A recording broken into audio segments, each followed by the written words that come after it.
Good afternoon, ladies and gentlemen. It is our absolute pleasure to be present here both virtually and physically among you all.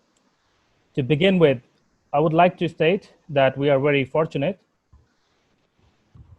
that, that AISTS, Mr. Patrick Wajda and Mr. Eric Centron gave us the opportunity to undertake a project for the International Federation for Sports Officials, commonly known as the IFSO.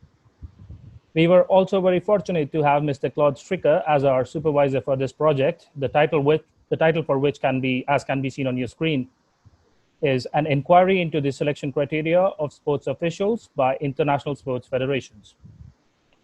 To begin with, let me give you all a brief introduction about the team that conducted this research. We have Mr. Eric McKenzie from Perth, Australia, Ms. Xiaohan Wen from Beijing, China, and myself, Rajul Shada from New Delhi, India.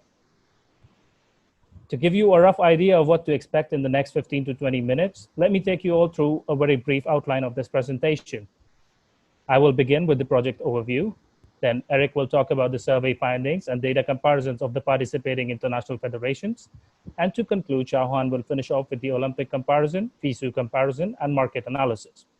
It must be noted that due to limited time for this presentation, everything is not covered.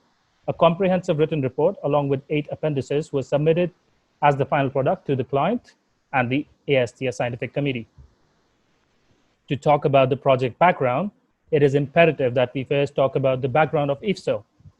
IFSO was founded at the Peace Palace in the city of The Hague in the Netherlands in March 2019. It is the first of its kind and has been founded to enhance sports officiating across all sports. It must be understood that IFSO is not a union. It is a platform for sharing knowledge, experience, and best practice in sports officiating, and will be seen as the world leaders in the field of generic education and development of the sector. Through this project, IFSO intends to have a census of the sports officials, as they currently do not have reliable figures on the number of sports officials worldwide.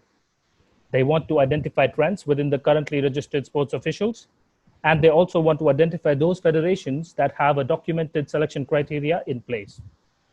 Being a new federation, they have to develop new revenue streams. A part of this project is also focused on helping them to navigate towards potential sponsors and partners. To give you an idea about the scope of this project, 6 key points have been highlighted. You can see that on your screen. First being the comparison at the international federations. 4 key demographics were identified, which are gender, age, years of experience, and continental affiliation. Second is the selection criteria, in which along with the demographics, fitness and skills, and conflict of interest of the sports officials were also considered. Third is the career pathway, in which licenses and certificates, progression levels, and training and education of the sports officials was observed. In the Olympic comparisons, demographics of the sports officials in the last 2 Olympic Games were compared. For FISU, the data from the Universiades was analyzed and then compared with the data from the Olympic Games. And the last one being the market analysis, where we undertook 3 approaches in order to make an in-depth analysis of the current sponsors involved in the sports business. Moving on to the methodology, we used questionnaires for our primary research, which were followed up by in-person and online interviews. Secondary research was conducted using public documents of the participating federations and through internet research. In-depth data analysis were conducted on the findings.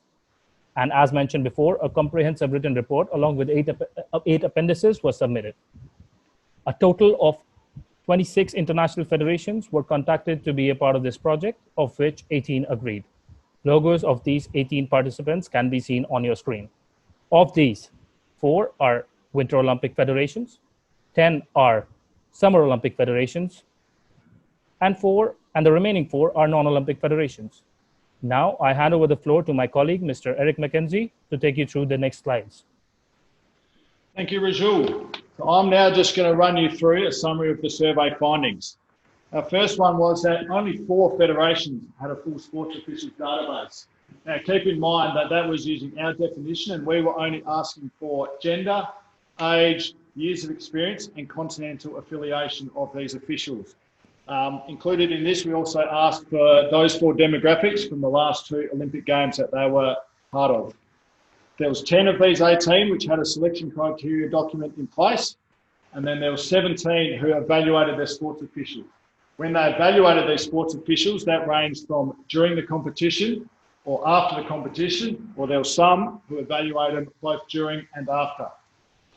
There was 8 who provided e-learning opportunities for their officials, and there was 12 who stated that they had a difference in the remuneration that the officials received. Generally, this was the difference was the level of competition that they were officiating in. From this, we came up with some recommendations which were found in our written report. There was 3 areas with room for improvement. I'll touch on these. The first one was the complete sports officials database. We felt that there needs to be some uniformity between the recording of this, and so in terms of the demographics that IFSO deemed important, these were age, gender, years of experience, and where they're from. The next one was the e-learning modules. So IFSO is very keen to increase the education opportunities for their officials, and they thought that e-learning was a very good opportunity to be able to reach officials worldwide, no matter where they were in the world. The next one was a selection criteria document. Now, this was very important around the transparency for selection of these major events, major finals, those type of things. How do they choose who the officials are? So from this, they actually each federation should have a document which is available to the officials to know how they're being selected for these events. Included in this should be any age restrictions, fitness requirements, and any sport-specific requirements, as well as the evaluation criteria which they use to evaluate their officials. This should be available to all the officials within the federation. There was also 3 areas which we thought they were doing a really good job. And around this was the structured pathway. So while there were 17 who had a very good structured pathway, this actually looked different across all of them. So while they answered that they had it, there were some who controlled the officials from the start, whereas some only had any say on them when they became international accredited. So in this, there needs to be a clear criteria on what the certifications and licenses are required to advance from the national to the continental to finally the international level, which then goes into the training and education program. So this is something that IFSO wanted to increase through the e-learning modules, but currently it's the national federations which often run the education and training programs, not the international federations. And finally, touching on the remuneration and benefits. So there should be a document in place which is available to the officials and events if they want to use these officials, what they're going to have to pay the officials. So that's in around the travel expenses, accommodation expenses, the per diem costs, as well as the uniform requirements for the officials as well. Next, I'm going into the demographic breakdowns. The first area I'm going to touch on is the gender. So as you can see on the screen behind me, across all federations, there's 71% of their sports officials are male. So keep in mind that this is not an average federation. This is across all of them. So there were some which had 2,000 and some who had 25. This next slide is from the benchmark document which we provided IFSO. It's been de-identified for the purposes of this presentation, just to protect the federation's privacy. But we presented it in this way so IFSO can benchmark federations against each other and provide recommendations going forward. So we've done it for the gender in this, but we also did it for the other 3 demographics, which we won't touch on in this presentation. So as you can see, it ranges from 52% male to 91% male across these federations. Next up, we looked into the age group. So as you can see here, there's only 7% of international sports officials who are under the age of 30. This implies that it is a long pathway to becoming an international accredited sports official. And for the breakdown of the ones over 30, there's a pretty even split between the other 4 age brackets that we used. This leads into the next slide, which is the years of experience.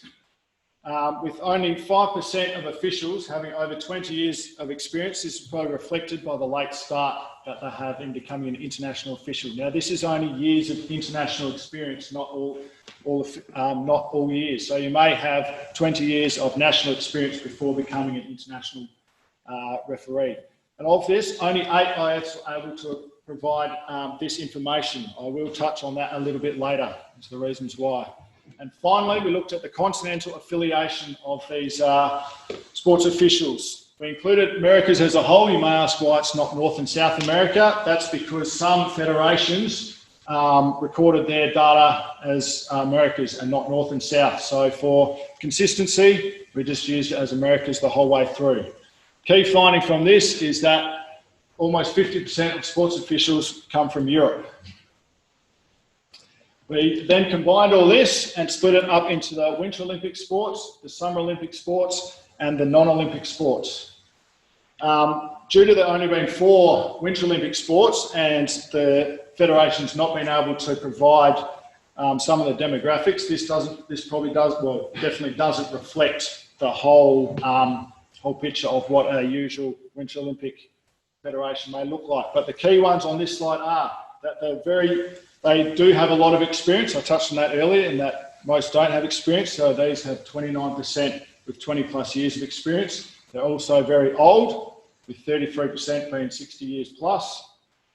They're even more European centric at 71, and then there's 79% male. The next one we looked at was the 10 Summer Olympic sports. I'm just going to leave this slide here for you to have a look at, due to it reflecting probably the numbers I showed earlier, and given just the number of them. So you can have a quick look at that.